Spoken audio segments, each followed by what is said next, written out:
warahmatullahi wabarakatuh. Kali ini kita akan membahas mengenai reaksi unimolekuler yang kita fokuskan pada mekanisme Lindemann-Hinsloot. Tahun 1920-an, sejumlah dekomposisi fasa gas ditemukan mematuhi kinetika orde 1 dan mula-mula diperkirakan sebagai proses elementer atau proses dasar.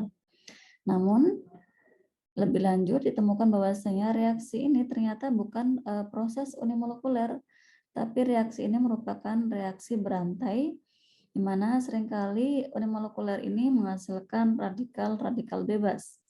Misalkan saja pada reaksi siklopropana yang menghasilkan propilen, di mana lajunya adalah sama dengan K kalikan dengan konsentrasi siklopropana. Kemudian pada tahun 1921,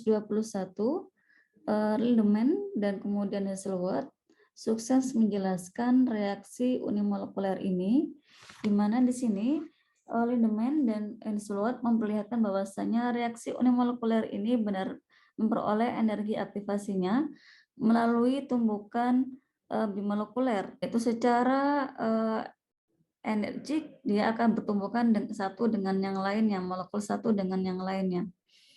Jadi menurut Lindemann dan Hinsloot bahwasanya pada mekanisme unimolekuler, molekul A ini akan bertumbukan dengan molekul A yang lain dan kemudian terjadi yaitu A star, kemudian A star ini kemudian dia akan bereaksi dengan A, menghasilkan A dengan A, yaitu proses deaktivasi, baru kemudian A star di sini akan menghasilkan suatu produk. Proses aktivasinya ini adalah A akan bertumbukan dengan A, ya. Kemudian yang kedua adalah setelah A bereaksi dengan A itu menghasilkan A star, ternyata ada proses deaktivasi di mana A star ini, ya di mana A star merupakan zat intermediate, yaitu zat yang dihasilkan dari tumbukan antara A dengan A, dan kemudian A star ini merupakan zat yang antara atau molekul berenergi yang akan menghasilkan suatu produk, tapi bukan merupakan reaktan dan bukan merupakan produk. Ya, dalam prosesnya ternyata ada tahapan-tahapan. Mekanisme yang pertama adalah tahapan aktivasi, di mana A dengan A bertumbukan dengan A menghasilkan A star dengan A.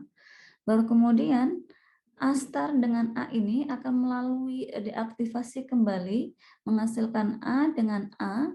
Baru kemudian A star ini baru kemudian akan terdekomposisi menghasilkan suatu produk secara langsung. Ya.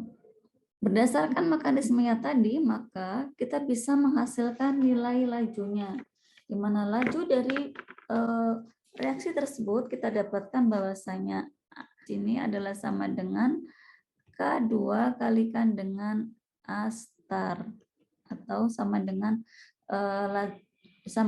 zat intermediate-nya, ya. A star ini adalah zat intermediate yang bukan dari reaktan dan bukan juga menjadi produk, ya. dt itu adalah sama dengan K2 kalikan dengan A star. Karena A star ini merupakan zat antara atau zat intermediate dan memiliki konsentrasi yang sangat kecil atau bahkan sama dengan 0, maka kita harus menjelaskan berapa nilai laju dari A star sendiri. Di mana dari mekanisme ini maka kita bisa menentukan nilai laju dari dA star, itu zat intermediate-nya, sama dengan K1 kalikan dengan A kalikan dengan A, ya. Kalau kita tuliskan tadi prosesnya itu A ditambah dengan A menghasilkan A star tambah dengan A. Kemudian A star tambah dengan A menghasilkan A dengan A, ini K1, ini K-1, yaitu proses deaktivasi, baru kemudian A star akan menghasilkan produk, ini adalah K2. Sehingga di sini K1 kalikan A kalikan dengan A ini dikurangi dengan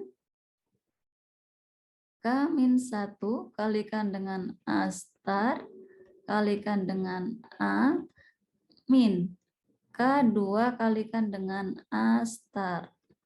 Nah, karena nilai konsentrasi dari A star itu sangat kecil, maka kita bisa mengasumsikan bahwa nilai konsentrasi dari D A star per DT sama dengan 0. Maka kita bisa menuliskan K1 kalikan dengan A kuadrat, yaitu dari A kalikan dengan A, sama dengan K-1 kalikan dengan A star kalikan dengan A dikurangi K2 kalikan dengan A star.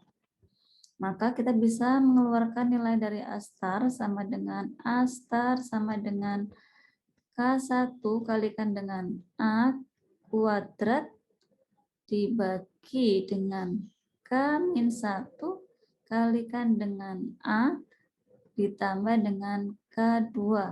Nah, sehingga di sini dari laju tadi di mana dP per dt itu adalah sama dengan V atau sama dengan K2 kalikan dengan A star tadi, ya, maka nilai dP per dt sama dengan K2 kalikan dengan kita masukkan nilai A star, yaitu K1 kalikan dengan A kuadrat dibagi K-1 kalikan dengan A plus K2. Ya. Ini adalah laju dari produk tadi, di mana A menghasilkan produk. Ya. Ini adalah lajunya.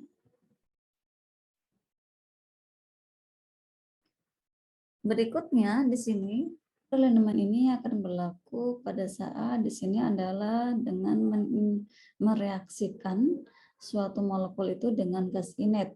Misalkan saja yaitu dengan nitrogen, argon, dan xenon. Misalkan saja di sini ada molekul A yang kemudian akan terjadi aktivasi, yaitu terjadi tumbukan dengan molekul gasnya, maka di situ kita lihat bagaimana ketika kondisinya adalah pada tekanan rendah dan bagaimana ketika pada tekanan tinggi.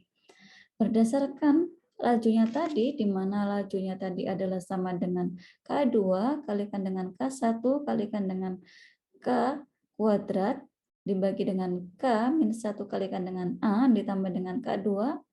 Kita lihat di sini, jika di sini pada tekanan tinggi, di mana ketika pada tekanan untuk penguatan dasar teori Lindemann ini dapat diperoleh saat reaksi dilakukan pada tekanan reaksi yang konstan dan tekanan total yang berubah dengan penambahan gas inet, seperti saja nitrogen, kemudian argon, dan xenon.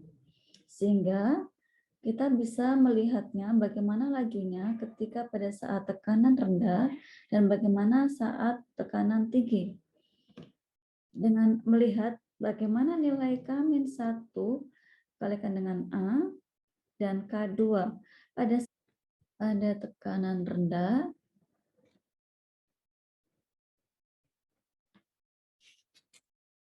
nilai K-1 kalikan dengan konsentrasi A ini jauh lebih kecil daripada K2.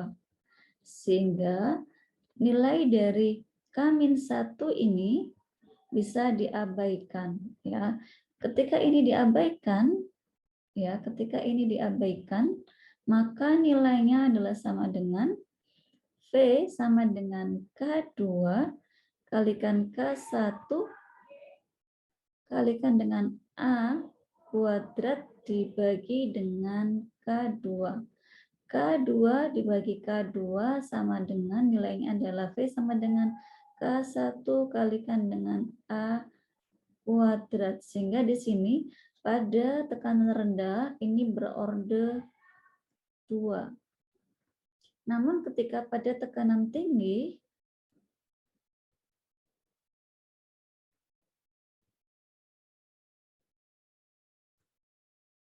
nilai dari K-1 kalikan dengan A itu jauh lebih besar daripada K2 maka K2 ini bisa ditiadakan.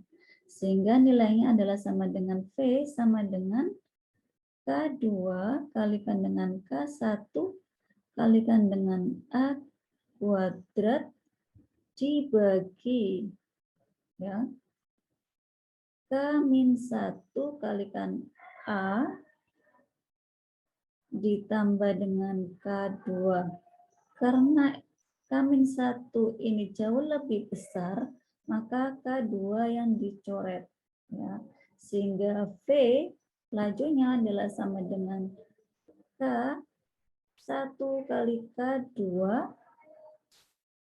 dibagi dengan K-1, di sini kalikan dengan A, di mana A kuadrat dibagi dengan A tinggal A saja. Nilai dari K1 kali K2 dibagi K-1 ini adalah nilainya sama dengan K unimolekuler. Jadi ini nilainya sama dengan K unimolekuler atau disingkat K uni. Ya, itu adalah laju reaksi pada tekanan tinggi.